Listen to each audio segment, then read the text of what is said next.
Selamat pagi, Assalamualaikum teman-teman semua. Waalaikumsalam Ibu, selamat pagi. Waalaikumsalam, pagi Bu. Waalaikumsalam. Ya, teman-teman semua, kita hari ini pertemuan terakhir sebelum UTS ya. Dan kita akan menuntaskan ini, ada 2 kelompok lagi yang akan presentasi, yang masing-masing topiknya tentang ini ya, responsivitas dan berkeadilan ya. Yang sekali lagi saya ulangi, 2 prinsip itu merupakan 2 prinsip di dalam good governance ya. Seperti biasa, kurang lebih masing-masing kelompok nanti ada waktu sekitar 30 menit untuk menyampaikan paparan sekaligus itu sudah dengan diskusi ya. Jadi kelompok lain jangan lupa juga untuk menyimak ya, dan nanti di akhir ikut berpartisipasi di dalam memberikan respon gitu ya. Oke, kita mulai saja dari kelompok kelima dulu ya, yang topiknya responsivitas. Silakan bisa dimulai.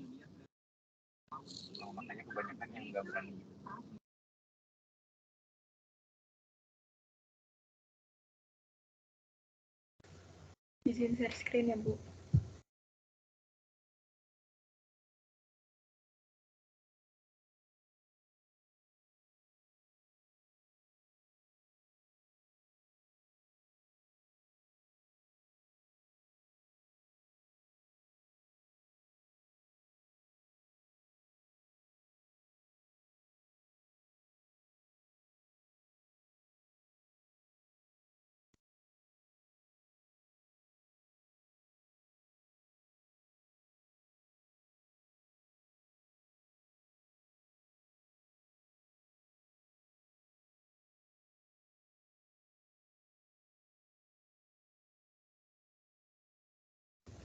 Udah ada share screen-nya?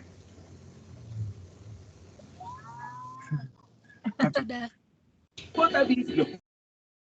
Baik, Assalamualaikum warahmatullahi wabarakatuh. Di sini kami kelompok 5 akan mempresentasikan hasil observasi virtual kami mengenai responsivitas pelayanan publik. Di sini ada anggota kami yaitu Nashwa Abelia, Natasha Nafla, Putri Salma, Raffi Naila yaitu saya sendiri, dan Ramka Esa. Teori etika pelayanan publik, good governance, dan responsivitas. Teori etika pelayanan publik. Menurut Kyo Hairwe pada 2015, secara sederhana, etika dapat diartikan sebagai standar mengenai benar dan salah, baik dan buruk, dan sesuai kaidah moral atau tidak. Kemudian menurut Radika pada tahun 2012 dalam Singo di tahun 2018 mengatakan bahwa etika dalam administrasi publik merujuk pada standar, norma, peraturan hukum, dan nilai sosial yang memandu dan mengatur perilaku pejabat publik. Menentukan standar perilaku yang benar dan salah pada prinsipnya bukanlah perkara yang mudah. Teori good governance.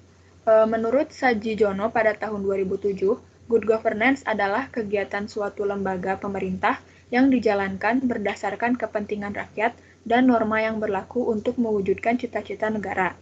Menurut Panda pada tahun 2008, konsep governance muncul lantaran adanya kinerja yang dianggap minim dalam pembangunan di negara-negara berkembang dan kerap dikaitkan dengan tata kelola pemerintahan yang buruk atau poor governance, atau pemerintahan yang salah urus, yaitu mismanaged governance. UNDP dalam Aksa menyebutkan praktik good governance memiliki karakteristik sebagai berikut, yaitu participation atau partisipasi, rule of law atau aturan hukum, transparency atau transparansi, responsiveness atau responsivitas, consensus orientation atau orientasi konsensus, equity atau keadilan, effectiveness and efficiency atau efektivitas dan efisiensi, akuntabilitas atau akuntabilitas, dan strategic vision atau visi strategis. Baik, untuk slide selanjutnya akan dibacakan oleh Nashwa. Kepada Nashwa, waktu dan layar saya persilakan. Terima kasih Raffi. Yang pertama itu adalah responsivitas. Responsivitas sendiri adalah sebagai kemampuan birokrasi untuk mengenali kebutuhan masyarakat, menyusun agenda dan prioritas pelayanan, serta mengembangkan program-program pelayanan sesuai dengan kebutuhan dan aspirasi masyarakat.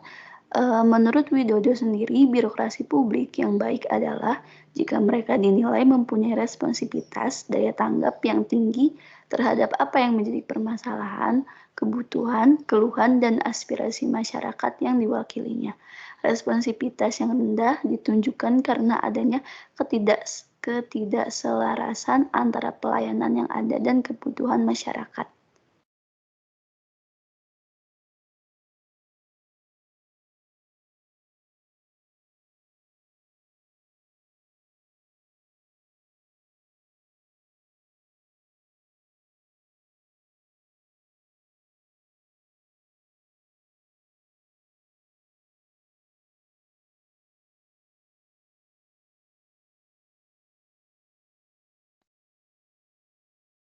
Untuk indikatornya sendiri itu, yang pertama merespons setiap pelayanan atau pemohon yang ingin mendapatkan pelayanan. Yang kedua, petugas atau aparatur melakukan pelayanan dengan cepat. Yang ketiga, petugas atau aparatur melakukan pelayanan dengan cermat. Untuk yang terakhir, petugas atau aparatur melakukan pelayanan dengan waktu yang tepat.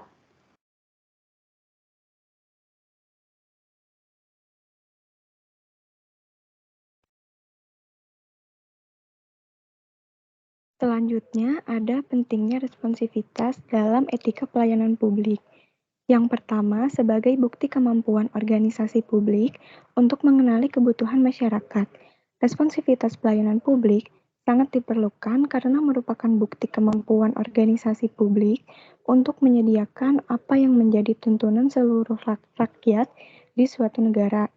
Dalam hal ini, responsivitas merupakan cara yang efisien dalam mengatur urusan baik di tingkat pusat maupun tingkat daerah atau lokal dalam memberikan pelayanan kepada masyarakat. Karenanya, baik pemerintah pusat maupun daerah dikatakan responsif terhadap kebutuhan masyarakat apabila kebutuhan masyarakat tadi diidentifikasi oleh para pembuat kebijakan dengan menggunakan pengetahuan yang dimiliki secara tepat dan dapat menjawab apa yang menjadi kepentingan publik. Yang kedua, untuk menyusun agenda dan prioritas pelayanan. Responsivitas ini merupakan kemampuan birokrasi untuk mengenal kebutuhan masyarakat, menyusun agenda dan prioritas pelayanan, serta mengembangkan program-program sesuai dengan kebutuhan dan aspirasi masyarakat. Secara singkat, dapat dikatakan bahwa responsivitas ini mengukur daya tanggap birokrasi terhadap harapan, keinginan, dan aspirasi, serta tuntutan masyarakat.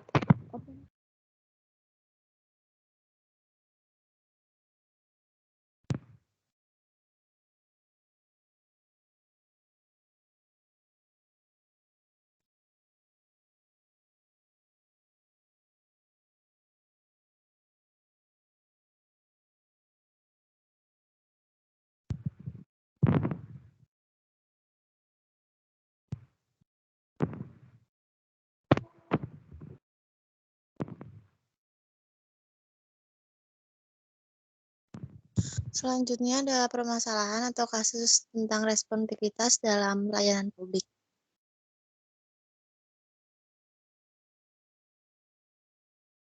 Kasus yang kelompok kita ambil yaitu kelalaian petugas medis dalam menangani pasien yang menyebabkan pasien tersebut meninggal akibat bermain ponsel.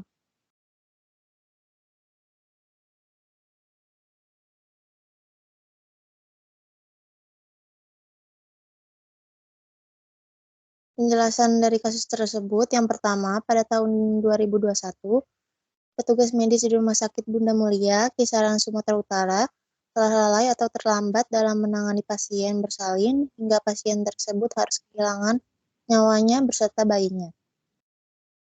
Yang kedua, dari penjelasan pihak keluarga, keterlambatan penanganan ini diakibatkan karena petugas tersebut malah sibuk bermain ponsel dan mengabaikan pasien.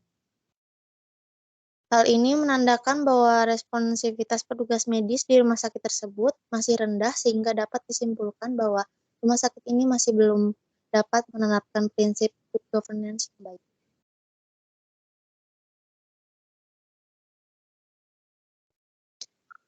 Selanjutnya ada solusi untuk kasus tersebut, yaitu yang pertama, hukuman tindak pidana, sanksi individu.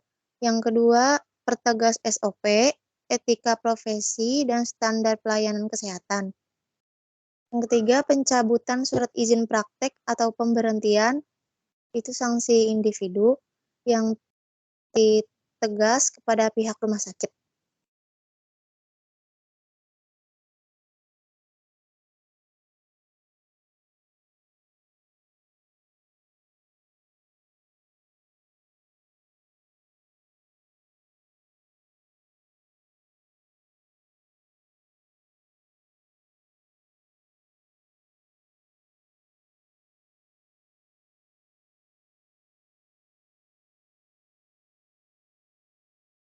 Untuk kesimpulannya, di sini dalam melaksanakan kewajiban pelayanan publik, petugas medis harus mengikuti standar profesi.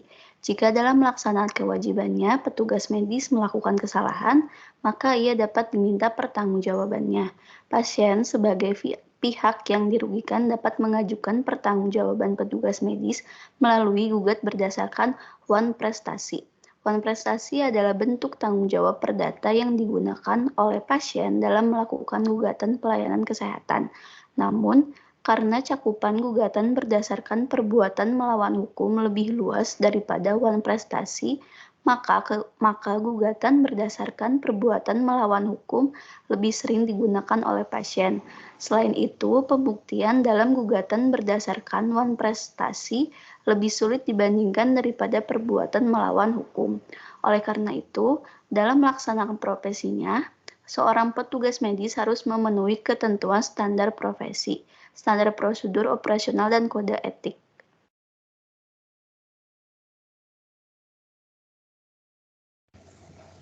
Baik, sekian dari kelompok kami. Apakah ada yang ingin bertanya? Boleh raise hand.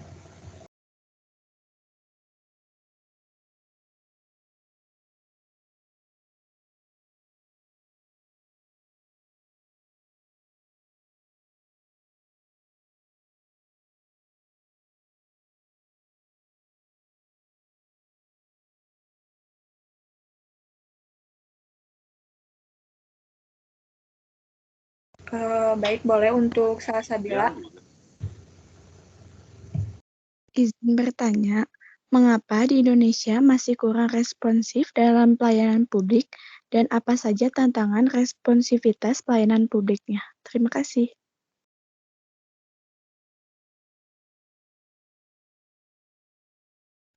Baik, izin menampung pertanyaan ya. Selanjutnya, Firly boleh. Izin bertanya, dari kasus yang tadi, yang petugas medis itu, apakah diberi hukuman penjara? Kalau diberi hukuman penjara, berapa tahun dan dendanya berapa? Terima kasih. Tadi Lina mau bertanya. Oh ya, sebenarnya sama sih sama kayak Firly gitu kan, tadi solusinya belum jelas gitu, berapa tanya, terus sanksi dari rumah sakitnya seperti apa. Itu mungkin. Oke. Ada yang mau bertanya lagi? Cukup 3 dulu saja sepertinya ya. Oh iya, Bu. Oke. Izin interupsi waktu untuk diskusi ya.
Baik, di sini saya akan menjawab pertanyaan Salsa.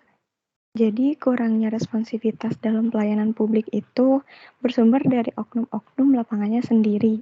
Nah, kayak misalkan dalam kasus kelalaian pihak medis yang menyebabkan hilangnya seseorang, meskipun udah ada standar operasional dan standar pelayanan yang jelas mengatur hal tersebut, tapi kayak tetap aja responsivitas seorang tenaga medisnya tuh bergantung sama dirinya sendiri. Nah, untuk tantangan yang terlihat jelas dalam responsivitas layanan publik ini, sejatinya menitik beratkan pada tegaknya standar operasional, standar pelayanan, dan kebijakan lainnya yang mengatur akan responsivitas pelayanan publik. Karena dengan tegaknya hal tersebut, bila seluruh tenaga kerja dapat mengimplementasikan hal tersebut, kami rasa akan menyebabkan tingginya responsivitas pelayanan publik itu sendiri. Seperti itu, Salsa, apakah sudah jelas? Iya, sudah. Terima kasih.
Untuk kasusnya ini, itu tidak dipidana, namun ada pasal yang mengatur mengenai kelalaian tenaga kesehatan. Yang pertama itu pasal 55 ayat 1 Undang-Undang Nomor 23 Tahun 1992 tentang kesehatan.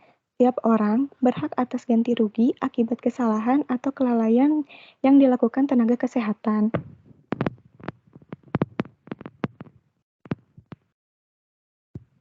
Jelas. Apakah cukup jawabannya Firly sama Maulina? Baik, cukup. Terima kasih. Baik, jika tidak ada lagi yang mau bertanya, kami tutup presentasi kami. Mohon maaf jika ada kekurangan. Wassalamualaikum warahmatullahi wabarakatuh. Waalaikumsalam warahmatullahi wabarakatuh. Oke, baik. Kelompok 5, terima kasih. Dan kita lanjutkan dulu ya ke kelompok 6. Sekaligus ini merupakan kelompok terakhir dengan top berkeadilan. Oke, dipersilakan.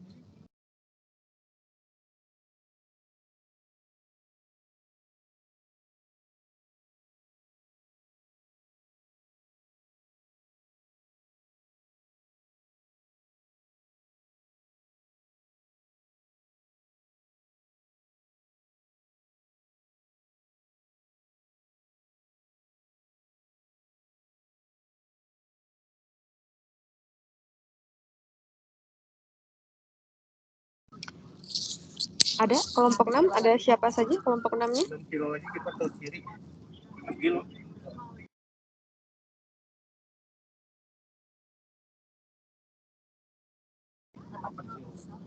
Ada kelompok 6? Ada Ibu. Ada Bu. Oke. Ada Oke. bentar.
Baik, Assalamualaikum warahmatullahi wabarakatuh. Saya Yanuar Hafiz Firlana. Di sini saya akan menjadi moderator dari kelompok 6 yang akan melakukan presentasi. Jadi kelompok 6 ini akan memberikan materi mengenai berkeadilan. Next. Lalu di sini ada anggota kelompok, yaitu Rifki Arya Purwa, Salsabila Destrianti, Ula Nur Fajrianti, saya beserta Zahwa Amelia Sabina. Next. Next. Lalu di sini ada kasus pelanggaran etika. Kepada Rifki, saya persilahkan untuk membacakannya.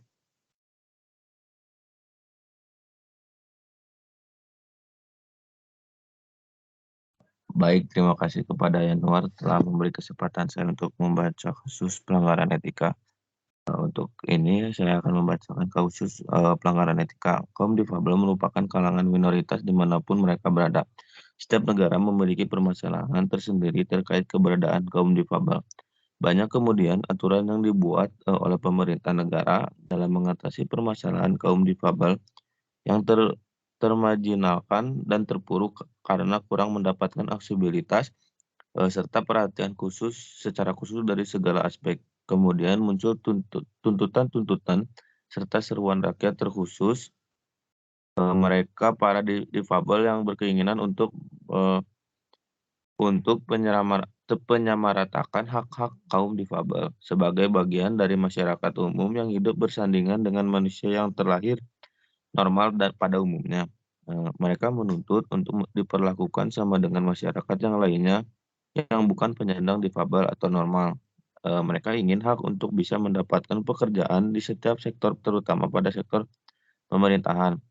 Namun masih sering terjadinya diskriminasi terhadap kaum difabel, sehingga sulit baginya mendapatkan pekerjaan yang diinginkan. Terjadinya kasus diskriminasi terhadap kaum difabel yang ingin mendapatkan hak kerjanya dalam sektor pemerintahan, sehingga kelompok kami tertarik untuk membahas dokter gigi dibatalkan menjadi PNS karena difabel.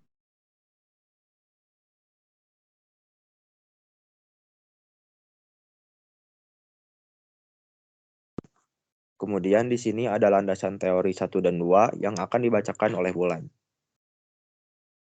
Baik, saya akan melanjutkan dengan menjelaskan mengenai teori dari berkeadilan. Yang pertama itu ada konsep keadilan dalam persepsi administrasi publik. Keadilan pada hakikatnya adalah memperlakukan seseorang atau pihak lain sesuai dengan hak dan kewajibannya. Yang menjadi hak setiap orang adalah diakui dan diperlakukan sesuai dengan harkat dan martabatnya yang sama derajatnya, yang sama hak dan kewajibannya tanpa membedakan suku, derajat, keturunan, harta, pendidikan, maupun agama. Hakikat keadilan itu dalam Pancasila, ada dalam UUD 1945 dan GBHN. Kata adil terdapat pada sila yang pertama Pancasila, yaitu sila kedua dan kelima. Kedua pembukaan UUD 1945, yaitu alinea 2 dan 4. Yang ketiga pada GBHN 1999 sampai 2004 tentang visi. Menurut Kamus Besar Bahasa Indonesia, kata keadilan yang berasal dari kata dasar adil itu mengandung arti sebagai suatu hal yang tidak berat sebelah atau tidak memihak dan tidak sewenang-wenang. Next.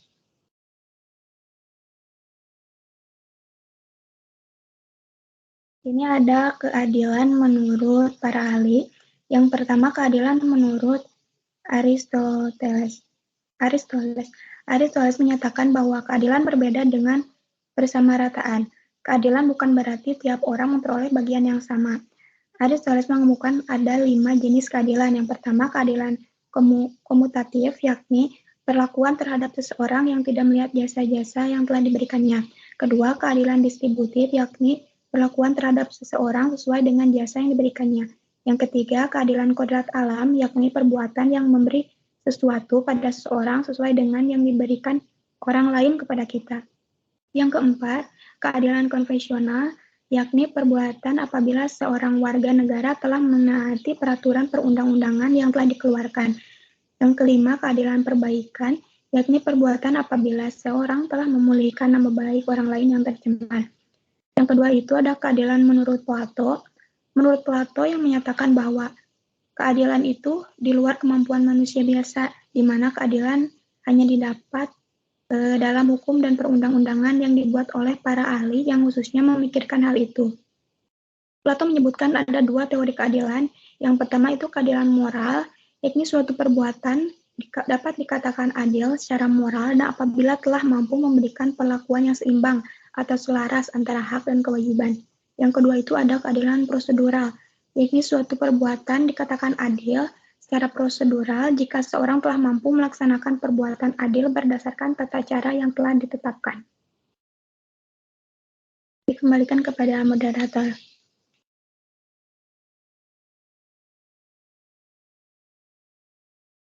Kemudian ada landasan teori ketiga dan keempat. Saya persilahkan kepada Salsabila untuk membacakannya. Terima kasih moderator. Yang selanjutnya, pelayanan publik yang berkeadilan. Prinsip good governance, berkeadilan mempunyai makna memberikan pelayanan tanpa membeda-bedakan. Menurut Badan Program Pembangunan PBB pada tahun 1997, berkeadilan memiliki arti yaitu memberikan kesempatan upaya untuk meningkatkan kualitas hidup seseorang dengan adil tanpa membedakan laki-laki atau perempuan. Dari pengertian tersebut, dapat disimpulkan bahwa pada intinya, pemberian layanan publik yang sama rata tanpa membeda-bedakan suku, ras, agama, strata sosial, maupun jenis kelamin dalam pelayanan publik berkeadilan sangat harus dilakukan, di mana pelayanan harus menjangkau semua aspek. Dalam pelayanan publik, efektivitas dan efisiensi saja tidak cukup dapat dijadikan patokan. Diperlukan ukuran lain yaitu keadilan. Sebab tanpa ukuran ini, ketimpangan pelayanan publik tidak dapat dihindari. Yang keempat, ada pelayanan publik yang diskriminatif. Dikutip dari Wikipedia, diskriminasi adalah sikap membedakan secara sengaja terhadap golongan-golongan yang berhubungan dengan kepentingan tertentu. Pembedaan tersebut biasanya didasarkan pada agama, etnis, suku, dan ras. Diskriminasi cenderung dilakukan oleh kelompok mayoritas terhadap kelompok minoritas. Ketika seseorang diperlakukan secara tidak adil karena karakteristik suku, antar golongan, kelamin, ras, agama, dan kepercayaan, aliran politik, kondisi fisik, ataupun karakteristik lain yang diduga merupakan dasar dari tindakan diskriminasi. Pembedaan tersebut biasanya cukup, saya kembalikan kepada moderator.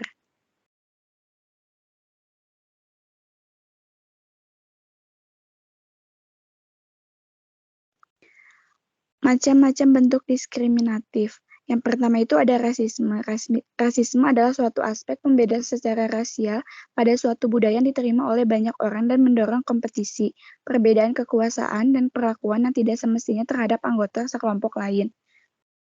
Seksisme yaitu salah satu konsep dasar dari paham ini adalah adanya kepercayaan bahwa kekuatan fisik dan kecerdasan dimiliki oleh laki-laki, sementara kekuatan emosional dimiliki oleh perempuan. Atas dasar paham seksisme ini terkadang muncul sikap-sikap diskriminatif berdasarkan jenis kelamin, terutama pada perempuan. Yang ketiga ada ageisme. Ini adalah pandangan yang menekankan pada aspek usia seseorang mempengaruhi bagaimana ia bersikap. Yang keempat ada tokenisme. Diskriminasi ini terjadi di bidang ekonomi yang mana orang dipekerjakan atau tidak dipekerjakan berdasarkan pada pertimbangan ras. Yang kelima disabilitas. Diskriminasi kecacatan terjadi ketika seseorang diperlakukan secara kurang menyenangkan atau ketika dia tidak diberi kesempatan yang sama seperti orang lain dalam situasi yang sama karena kecacatannya. Ada 6 jenis utama diskriminasi kecacatan, diantaranya yaitu diskriminasi langsung, diskriminasi tidak langsung, kegagalan untuk membuat penyesuaian yang wajar, yang selanjutnya diskriminasi karena kecacatan yang dimilikinya, harassment atau pelecehan, atau victimization.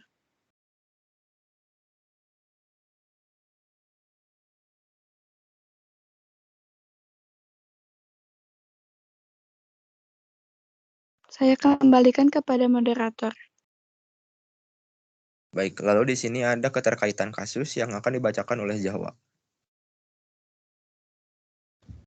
Baik, dari kasus yang kelompok kita ambil mengenai Dr. Romi dibatalkan menjadi CPNS karena difabel, ada keterkaitannya dengan good governance.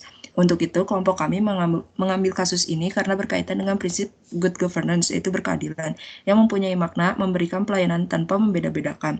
Menurut Badan Program Pembangunan BPP pada tahun 1997, berkeadilan memiliki arti yaitu memberikan kesempatan upaya untuk meningkatkan kualitas hidup seseorang dengan adil tanpa membedakan laki-laki atau perempuan. Dari pengertian tersebut dapat disimpulkan pada intinya adalah pemberian layanan publik yang sama rata tanpa membeda-bedakan suku, ras, agama, strata sosial maupun jenis kelamin. Sesuai dengan makna yang kasus kita ambil, terdapat ketidakadilan karena Dr. Romi dibatalkan menjadi CPNS serta mendapatkan diskriminasi dari keadaan Dr. Romi tersebut. Pembatalan kelulusan Dr. Romi Sofa Ismail dalam seleksi calon pegawai negeri sipil di wilayah Kabupaten Solok Selatan, Sumatera Barat, diskriminatif dan melanggar semangat pemenuhan HAM di Indonesia. Selain itu, tindakan pembatalan kelulusan karena alasan kondisi disabilitas itu melanggar ketentuan pasal 45 Undang-Undang Nomor 8 Tahun 2016 tentang penyandang disabilitas atau Undang-Undang Penyandang Disabilitas. Tindakan diskriminatif dalam pembatalan kelulusan Dr. Gigi Romi juga dipengaruhi oleh sistem penerimaan CPNS yang saat ini diberlakukan. Kebijakan formasi khusus disabilitas dengan CPNS melahirkan implementasi yang tidak adil karena seolah peserta CPNS penyandang disabilitas hanya diperkenankan untuk mendaftar dalam kelompok formasi penyandang disabilitas saja. Tidak diperkenankan untuk masuk dalam kelompok formasi lain seperti kelompok formasi cum laude, kelompok formasi putra-putri Papua, atau kelompok formasi umum.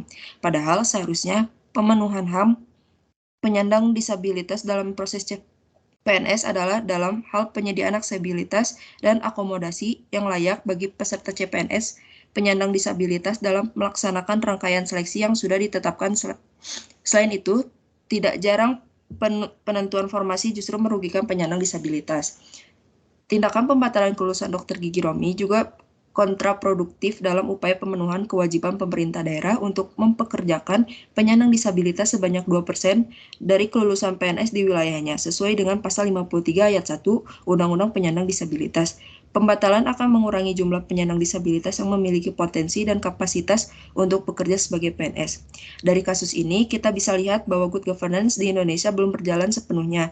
Masih ada sebagian dari penyandang disabilitas yang terkena diskriminasi, baik itu secara langsung maupun tidak langsung. Seharusnya pemerintah sadar akan hal ini. Masih banyak daerah di Indonesia yang belum menjalankan good governance dengan baik. Saya kembalikan ke moderator.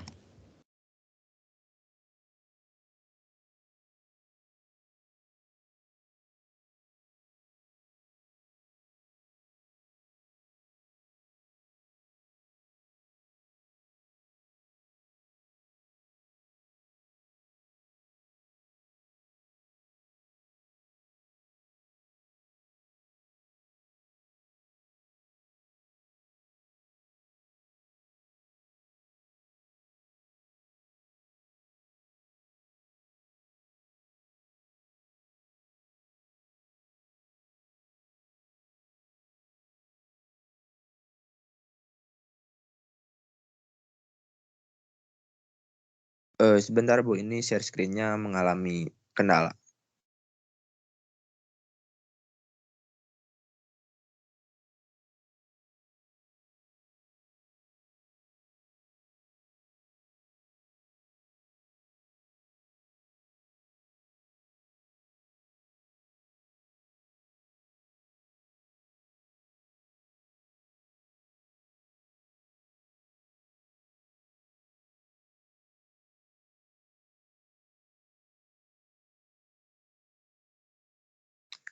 Baik, lalu untuk kesimpulannya, good governance merupakan pemerintahan yang baik tentang bagaimana suatu bangsa mendistribusikan kekuasaan dan mengolah sumber daya dan berbagai masalah yang dihadapi masyarakat. Governance melibatkan berbagai pelaku-pelaku yang berkepentingan atau stakeholders yang pada dasarnya terdiri atas pemerintah, pihak swasta, dan masyarakat madani. Ketiga pilar tersebut akan menjadi penentu apakah finalisasi kebijakan dapat memberikan arah baru dalam kehidupan publik. Karena tanggung jawab untuk menentukan arah pembangunan di daerah bukan saja tanggung jawab pemerintah, tetapi tanggung jawab semua komponen yang terlibat untuk mewujudkan good governance. Kemudian mengenai rasisme dan diskriminasi, merupakan masalah yang abstrak di Indonesia. Meskipun di sekolah sering diagung-agungkan mengenai prinsip berbeda tetapi tetap satu, namun pada dasarnya sering banyak konflik yang terjadi di Indonesia. Kebersamaan merupakan salah satu solusi penting untuk meminimalisir rasisme dalam kehidupan sehari-hari. Karena dengan adanya hal ini, maka akan tercipta sebuah interaksi yang spontan dan selaras antar elemen masyarakat yang dilatar belakangi oleh banyak keragaman atau perbedaan.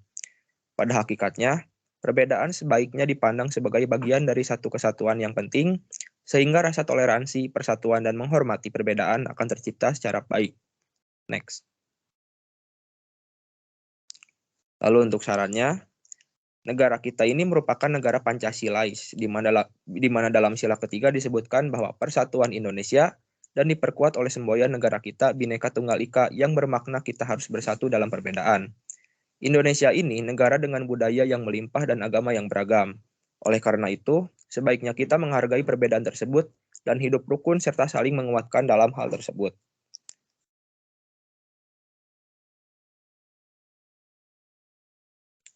Sekian pemaparan materi yang dapat kelompok 6 sampaikan. Untuk yang terakhir, kita masuk ke dalam sesi tanya-jawab. Jadi untuk rekan-rekan dari kelompok lain, saya persilakan apabila ada yang ingin bertanya, silakan raise hand.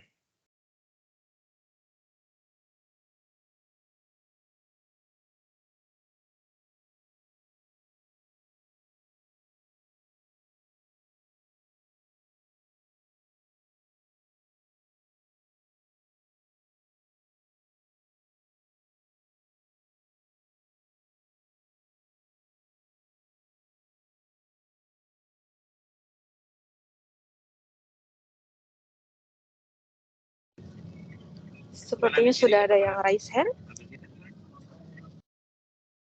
Baik, silakan Natasha untuk memberikan pertanyaannya.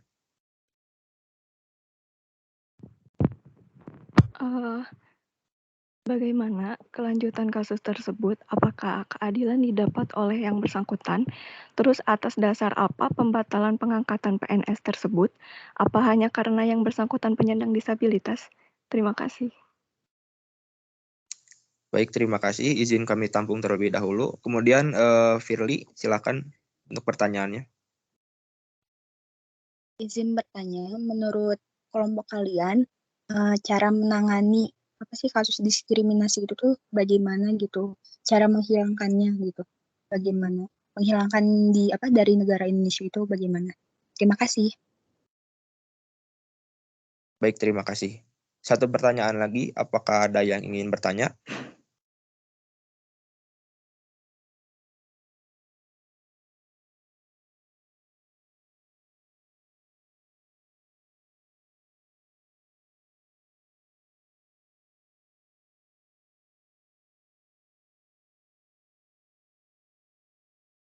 Baik, dikarenakan tidak ada yang bertanya, saya cukupkan. Izin mendiskusikan terlebih dahulu.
Izin menjawab pertanyaannya Natasha, bagaimana kelanjutan kasus tersebut? Apakah keadilan didapat oleh yang bersangkutan?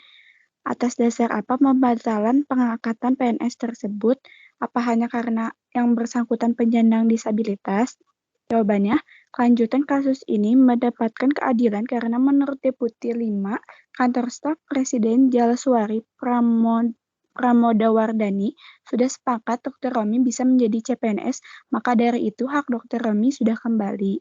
Kasus ini terjadi karena menurut Jalaswari muncul karena Pemkab Solok Selatan salah menafsirkan sehat jasmani dan rohani sebagai salah satu syarat menjadi CPNS pada formasi umum dan para penyandang disabilitas memiliki hak dan kesempatan yang sama seperti warga negara lain dalam persoalan kesempatan bekerja. Gimana, Natasha? Baik, sudah cukup. Terima kasih.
Ya, satu lagi ya? Belum dijawab pertanyaannya? Iya, Bu. Betul.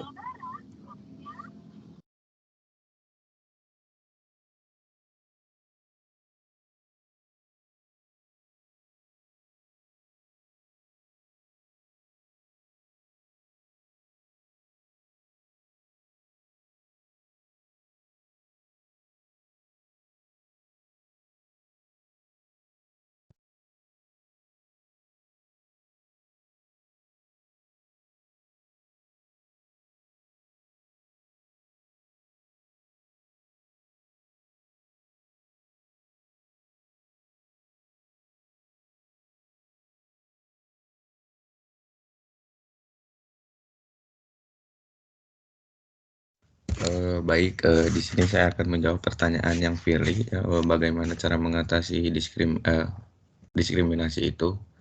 Yang pertama, pemerintah sudah mengeluarkan UU nomor 8 tahun 2016 tentang penyandang disabilitas, yang isinya mengakui bahwa disabilitas merupakan suatu konsep yang terus berkembang dan disabilitas merupakan hasil dari interaksi antara orang-orang dengan keterbatasan kemampuan dan sikap serta lingkungan yang menghambat partisipasi penuh dan efektif mereka di dalam masyarakat berdasarkan kesetaraan dengan lainnya. Lampiran UU nomor 19 tahun 2011 tentang pengesahan CPRD, terjemahan pembukaan CPRD huruf E.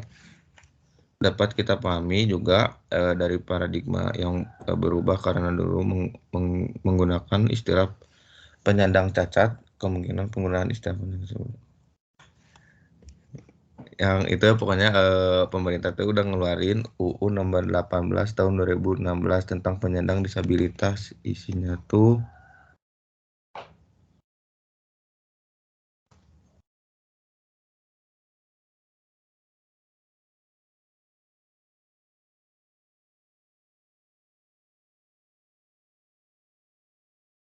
terus cara-cara lain untuk meminimalisir lah atau ini yang harus dilakukan masyarakat tuh nomor satu menghormati dan menghargai setiap perbedaan yang ada termasuk kepada penyandang disabilitas ya, karena sama-sama manusia, cuman mempunyai kekurangan doang ya, semua juga punya kekurangan. Nomor dua, menyadari jika setiap manusia memiliki hak asasi manusianya masing-masing, termasuk bisa menjalani hidup tanpa perlakuan diskriminatif. Yang ketiga, mempelajari kebudayaan dan bahasa daerah lainnya agar lebih mudah memahami beberapa indahnya hidup aman dan tentram tanpa diskriminasi. Nomor 4, membiasakan diri untuk tidak mudah mengejek, menghina, dan atau membenci hanya karena berbeda suku, ras, agama, atau sosial ataupun kebudayaan. Yang kelima, menumbuhkan semangat dan jiwa nasionalisme. Mungkin cukup sekian dari saya. Kalau ada yang kurang boleh ditambah.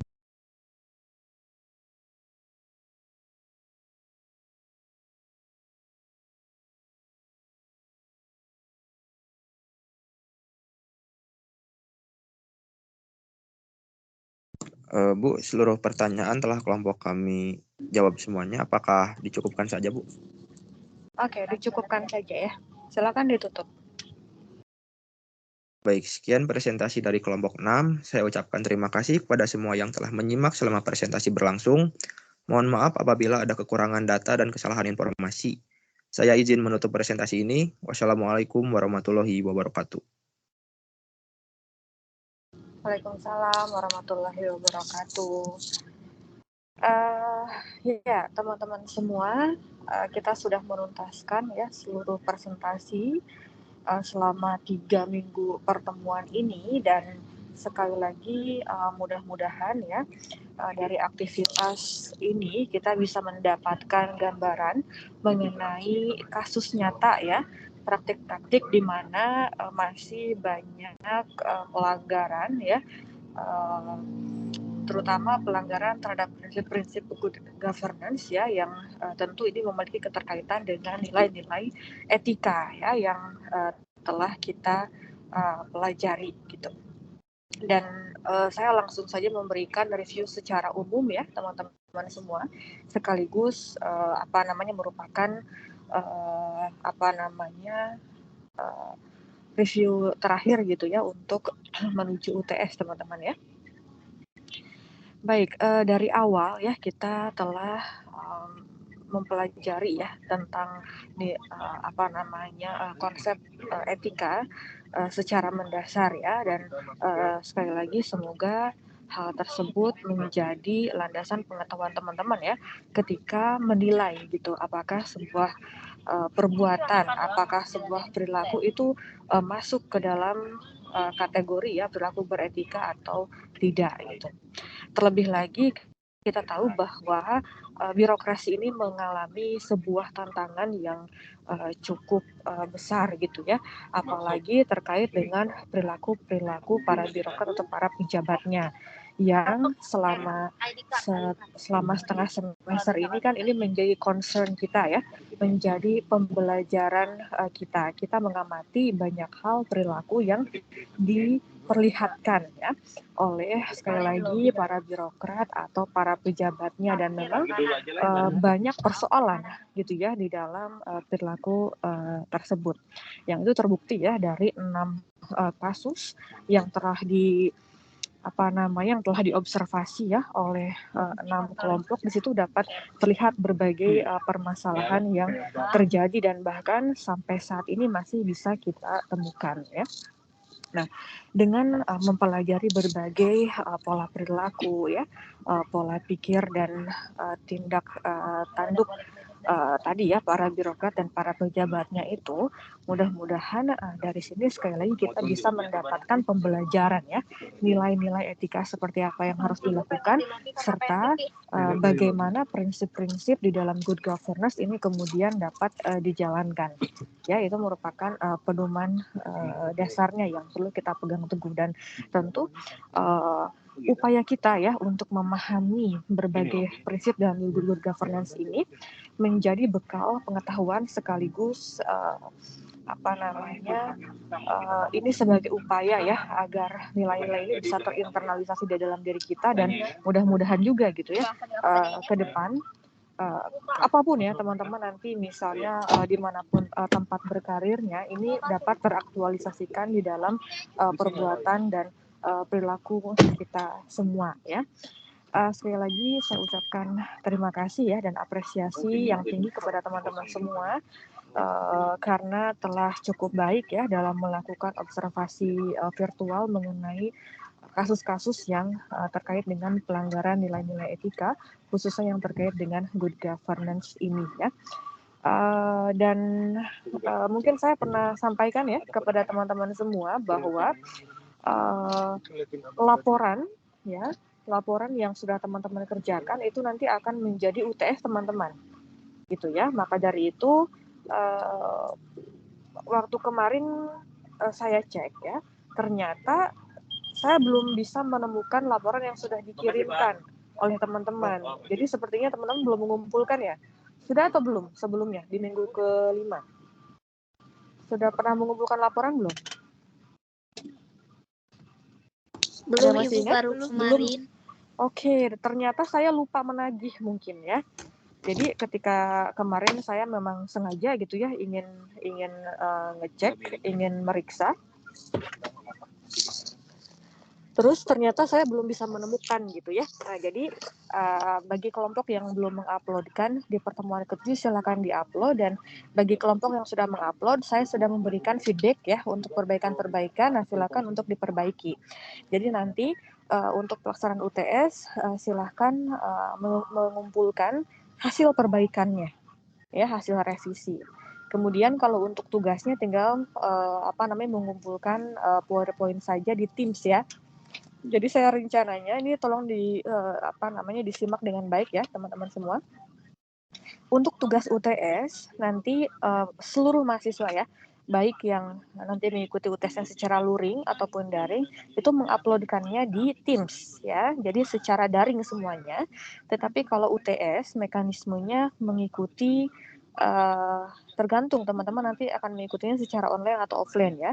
Kalau online berarti tinggal diuploadkan di Teams. Kalau offline nanti teman-teman harus print si laporan observasinya, dan ini mandiri ya. Jadi walaupun ini merupakan kerja bersama gitu ya, nanti untuk pengumpulan ketika UTS dilakukan secara mandiri.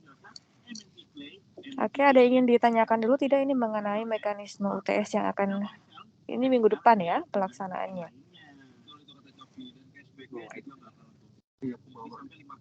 Ibu izin bertanya. Oke, silakan.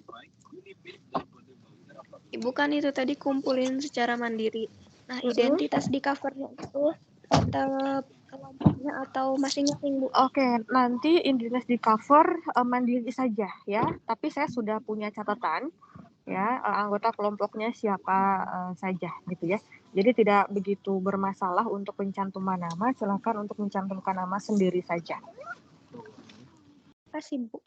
Oke, tapi jangan lupa ya teman-teman semua harus direvisi dulu, karena di situ saya bagi yang sudah saya cek ya, ada beberapa perbaikan yang harus teman-teman lakukan.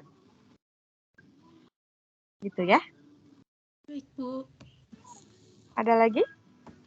Ibu izin bertanya. Silakan. Kalau untuk revisi itu berarti tetap per kelompok, Bu? Ya, revisinya tetap dilakukan secara tim ya. Jadi silakan melanjutkan kerjasama timnya untuk melakukan perbaikan-perbaikan atas saran atau masukan saya gitu ya. Nanti untuk hasil akhirnya bisa digunakan secara bersama-sama gitu ya. Tapi nanti namanya silakan dituliskan nama sendiri ya. Baik, Bu. Terima kasih. Ya, oke. Kalau tidak ada lagi, bisa saya akhiri ya, teman-teman ya. Oke, baik. Kalau gitu, saya akhiri. Mudah-mudahan nanti UTS-nya lancar dan kita sehat semuanya. Dan ketemu lagi nanti pertemuan ini ya. Pertemuan di minggu keberapa berarti? Minggu ke-8 ya, pasca UTS gitu ya. Oke, teman-teman semua, saya akhiri. Assalamualaikum warahmatullahi wabarakatuh. Waalaikumsalam. Waalaikumsalam warahmatullahi Terima kasih, Bu. wabarakatuh. Terima kasih, Bu.